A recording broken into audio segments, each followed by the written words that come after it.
ഞാൻ പറയാം, ഞാൻ എവിടേക്കും പോകില്ല. ഞാൻ കോൺഗ്രസ് തന്നെയാണ്.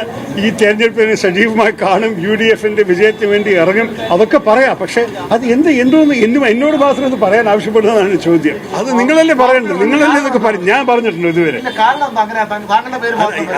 അതാണ് എൻ്റെ മനസ്സിലൊരു ചോദ്യം. ഞാനിപ്പോൾ 17 വർഷമായി പാർട്ടിയിൽ. ഈ 17 വർഷവും ഈ കഥ കേൾക്കാൻ തുടങ്ങിയിട്ടുണ്ട്. എന്തുകൊണ്ടാണ്? മാധ്യമക്കാർക്ക് വേറെ വേലയില്ലെന്നാണ് ചെറിയൊരു ചോദ്യം. കൊച്ചിയിലെ പരിപാടിയിൽ അങ്ങ് അപമാനിച്ചു, അങ്ങ് വേറെ പരിഗണിച്ചില്ല എന്ന പരാതി. കഴിഞ്ഞ കാര്യങ്ങളെ കുറിച്ച് സംസാരിച്ച കാര്യമില്ല. പറയാനുള്ളതൊക്കെ പറഞ്ഞു കഴിഞ്ഞു. എല്ലാ മര്യാദയോടെ സ്നേഹത്തോടെ മുന്നോട്ട് പോകുന്നുണ്ട്. എല്ലാ കാര്യങ്ങളിലും അങ്ങ് സ്വതന്ത്രമായ നിലപാട് സ്വീകരിക്കുന്നുണ്ട്. വികസന കാര്യത്തിലും ഒക്കെ പരസ്യമായ നിലപാട് സ്വീകരിക്കുന്നു. പലപ്പോഴും കോൺഗ്രസുമായി കോൺഫ്ലിക്ട് വരുന്നുണ്ട്. അതുമായി ബന്ധപ്പെട്ടാണ് പല അഭിപ്രായങ്ങൾ വരുന്നത്. അപ്പൊ അങ്ങേക്ക് പാർട്ടിയുടെ നിലപാടാണോ അല്ലോ ഇത്തരം കാര്യങ്ങൾ പാർട്ടിയുടെ ഒരു സ്റ്റാൻഡ് ഉള്ള സ്ഥിതിയിൽ ഞാൻ ഒരു വേറെ അഭിപ്രായം പറയാറില്ല.